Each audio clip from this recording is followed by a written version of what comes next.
Механизацијата на градежната фирма Бетон се врати на локалниот пат Оризари Добра Вода. Градежните активности кои запреа поради вонредната состојба предизвикана од коронавирусот продолжуваат со пробивање, рамнење и проширување на теренот. Изведувачот ги користи поволните временски прилики за довршување на подготвителните работи на втората половина од патот, долг 2 километри.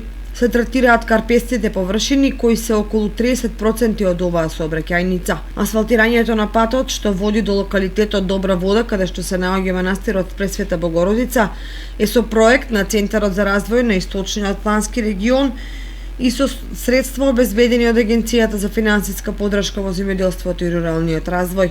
Жителите на Оризари имаат разбирање за состојбата и по надминувањето на здравствената криза, очекуваат што поскоро по асфалт да се упатат кон познатото излетничко место кое е посетено во текот на целата година.